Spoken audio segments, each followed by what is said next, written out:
गं गणपते नमो नमः। श्रीमद् वाल्मीकि रामायण बालकांड 32वां सर्ग। ब्रह्मपुत्र कुश के 4 पुत्रों का वर्णन। सौभद्र तटवर्ती प्रदेश को वसु की भूमि बताना। कुहनाथ की 100 कन्याओं को वायु के कोप से कब्जा होना। विश्वामित्र जी कहते हैं, श्री राम पूर्व काल में कुश नाम के प्रसिद्ध एक महातपस्वी राजा हो गए थे। वे साक्षात ब्रह्मा जी के पुत्र थे।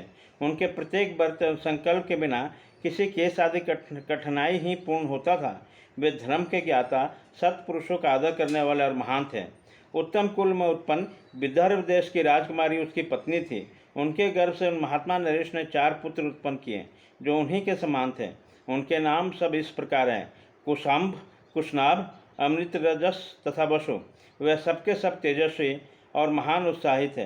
राजा कुश ने प्रजा रक्षण रूप क्षत्रिय धर्म की पालन की इच्छा से उन धर्मिष्ठ तथा सत्यवादी पुत्रों से कहा, पुत्रों, प्रजा का पालन करो, इससे तुम्हें धर्म का पूरा फल प्राप्त होगा।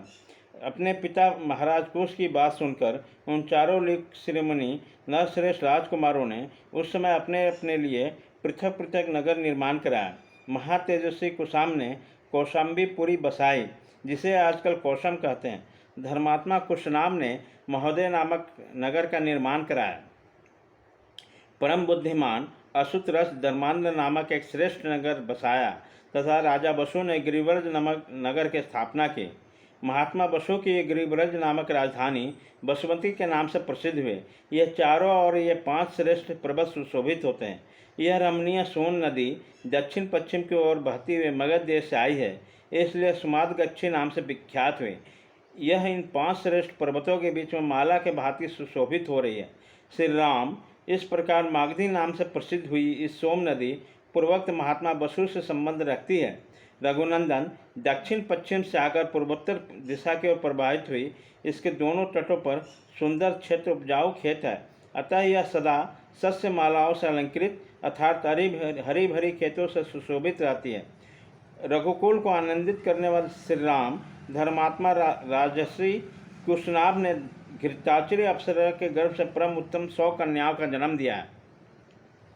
वे सबके सब सुंदर रूप लावण्य से सुशोभित थे।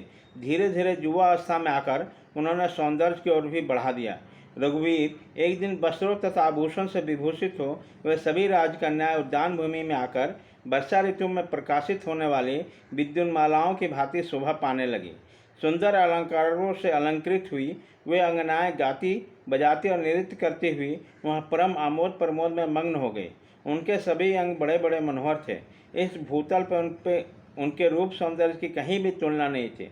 उस उद्यान में आकर वे बादलों के ओट में कुछ कुछ छिपी हुई तारिकाओं के समान शोभा पा रही थी। उसी समय उत्तम गुणों से संपन्न तथा रूप और यौवन से सुशोभित उन सभी राजकन्याओं को देखकर सर्वस्वरूप वायु देवता ने उनसे इस प्रकार कहा, सुंदरियों, मैं तुमसे सबको अपनी प्रेयसी के रूप में प्राप्त करना चाहता हूँ। तुम सब मेरी भार्याएं बनोगे। अब मनुष्य भाव का त्याग करो और मुझे अंगीकार करके देवगनाओं की भांति दीर्घ आयु प्राप्त कर लो। विशेषता मानव शरीर में जवानी कभी स्थिर नहीं रहती, प्रतिक्षण क्षीण होती जाती है। मेरे साथ संबंध रखने पर तुम लोग अच्छे यौवन प्राप्त करके अमर हो जाओगे। अनायास ही महान कर्म करने वाले वायुदेव का यह कथन सुनकर 100 कन्या अवहेलनापूर्वक हंसकर बोली, मुनिश्रेष्ठ, आप प्राणवायु के समस्त प्राणियों के भीतर विचरते हैं, अतः सबके मन की बात जानते हैं। आपको यह मालूम होगा कि हमारे मन में आपके प्रति कोई आकर्षण नहीं है। हम सब बहनें आपके अनुपम प्रभाव को भी जानते हैं, तो भी आपके प्रति अनुराग नहीं है। ऐसी दशा में यह अनुचित प्रस्ताव करके आप हमारा अपमान किस लिए कर रहे हैं? देव शिरोमणि, हम सबकी सब राजश्री कुशनाभ की कन्याएं हैं।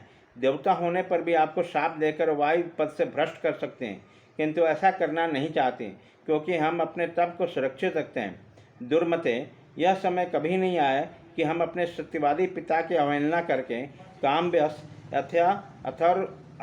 अधर्म पूर्वक स्वयं ही वर ढूंढने लगे। हम लोगों पर हमारे पिताजी का प्रभुत्व है, वे हमारे लिए सर्वश्रेष्ठ देवता हैं।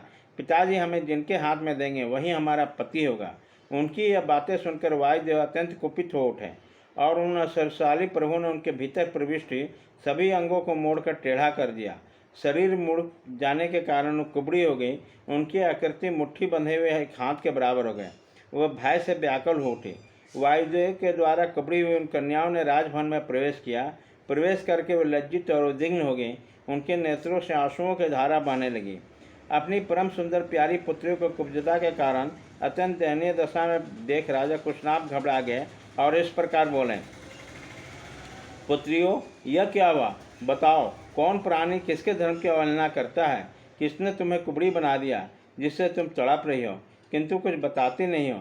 ऐसा कहकर राजा ने लंबी सांस खींची और उत्तर सुनने के लिए सावधान होकर बैठ गए। इसी प्रकार श्री वाल्मीकि निर्मित आर्ष रामायण आदि काव्य के बालकांड में 32वां सर्ग पूरा हुआ।